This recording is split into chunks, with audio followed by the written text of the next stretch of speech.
ప్రతి స్టూడెంట్ చేసే ఒక బిగ్ మిస్టేక్ ఏంటంటే one resume for every job. It's a big mistake. Suppose ఒక job role machine learning plus NLP ఫోకస్డ్గా ఉంది, another role SQL plus analytic ఫోకస్డ్గా ఉంది, ఇంకొక రోల్ జనరేటివ్ ఏఐ ఏజెంట్కే ఫోకస్డ్గా ఉంది. మూడింటికి ఎగ్జాక్ట్ సేమ్ రెజ్యూమ్ పంపడం వల్ల రిలవెంట్ స్కిల్స్ విజిబిలిటీ తగ్గిపోవచ్చు. కోర్ రెజ్యూమ్ ఒకటి మెయింటైన్ చేయండి, కానీ జాబ్ డిస్క్రిప్షన్ బట్టి రిలవెంట్ ప్రాజెక్ట్స్ అండ్ స్కిల్స్ని ఎక్కువగా విజిబిలిటీ ఇవ్వండి. ఎన్ఎల్పి రోల్ అయితే మీ స్ట్రాంగెస్ట్ ఎన్ఎల్పి ప్రాజెక్ట్స్ పై ఫోకస్, అనలిటిక్స్ రోల్ అయితే ఎస్క్యూఎల్ అనలిటిక్స్ అండ్ రిలవెంట్ ప్రాజెక్ట్స్కి ముందు తీసుకురండి.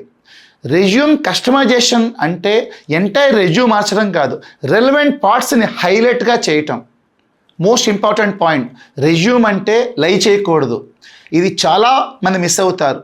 రెజ్యూమ్ రిక్రూటర్ని ఇంప్రెస్ చేయడానికి మాత్రమే కాదు, ఇంటర్వ్యూని ఫేస్ చేయడానికి కూడా. రెజ్యూమ్లో మెషిన్ లెర్నింగ్ మెన్షన్ చేస్తే అన్ని ఫండమెంటల్స్ తెలిసి ఉండాలి. ఎస్క్యూఎల్ మెన్షన్ చేస్తే ఎస్క్యూఎల్ ప్రాబ్లమ్స్ సాల్వ్ చేయగలిగి ఉండాలి.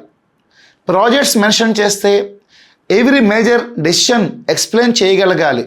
జనరేటివ్ ఏఐ ఆర్ ఎల్ఎల్ఎంస్ని మెన్షన్ చేస్తే why did you use the LLM చెప్పగలిగి ఉండాలి. What exactly did you build అని అడిగినప్పుడు ఆన్సర్ చేయగలిగి ఉండాలి. సో రెజ్యూమ్ ప్రిపేర్ చేసేటప్పుడు రిక్రూటర్ని ఎలా ఇంప్రెస్ చేయాలి అనే క్వశ్చన్ మాత్రమే కాదు, ఇంటర్వ్యూలో నేను ఈ ప్రొఫైల్ని డిఫైన్ చేయగలనా లేదా అని అడగండి ముందు. లెంగ్త్ ఆఫ్ ద రెజ్యూమ్ కూడా చాలా ప్రాబ్లం అవుతుంది. ఎవ్రీథింగ్ పెట్టద్దు. ఫ్రెషర్ అయితే every course, every certificate, every workshop, every small project అన్ని రెజ్యూమ్లో పెట్టాల్సిన అవసరం లేదు. ఇంపార్టెంట్ ఇన్ఫర్మేషన్ మాత్రమే ప్రయారిటైజ్ చేయండి. Strong skills plus strong projects plus relevant experience plus achievements అవి క్లియర్గా కనిపించాలి. రిక్రూటర్ రెజ్యూమ్ని చూసిన ఫ్యూ సెకండ్స్లోనే yes this candidate is relevant for this role అనే క్లారిటీ రావాలి. Final takeaway guys, data science high package కోసం రెజ్యూమ్ ఎలా ఉండాలి? Simple answer, clean, relevant, measurable, ATS friendly and backed by real projects. 20 technologies list చేయడం కంటే strong Python, SQL, statistics, machine learning, deep learning, NLP, 2 to 3 solid real world projects, clear vision impact and good communication ఇవి much more valuable. And remember this line, resume బ్యూటిఫుల్గా ఉండటం కంటే రెజ్యూమ్లో content వాల్యుబుల్గా ఉండటం చాలా చాలా ఇంపార్టెంట్.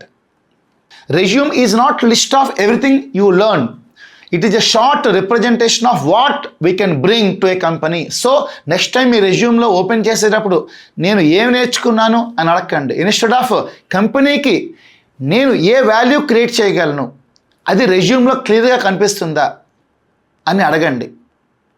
మీరు డేటా సైన్స్ జాబ్ కోసం కరెంట్లీ ప్రిపేర్ అవుతున్నట్లయితే మీ రెజ్యూమ్ని ఒకసారి చెక్ చేసుకోండి. స్కిల్స్ ఎక్కువగా ఉన్నాయా, ప్రాజెక్ట్ స్ట్రాంగ్గా ఉన్నాయా, నెంబర్స్ ఆర్ రిజల్ట్స్ మెన్షన్ చేశారా, బిజినెస్ ఇంపాక్ట్ ఉందా, గిట్హబ్ ప్రాపర్లీ మెయింటైన్ చేశారా, రెజ్యూమ్లో ఉన్న స్కిల్స్ని ఇంటర్వ్యూలో ఎక్స్ప్లెయిన్ చేయగలరా.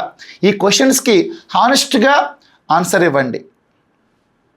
మీ రెజ్యూమ్ క్వాలిటీ ఆటోమేటికల్గా ఇంప్రూవ్ అవుతుంది. అండ్ కామెంట్స్లో చెప్పండి మీ రెజ్యూమ్లో బిగ్గెస్ట్ ప్రాబ్లం ఏంటి.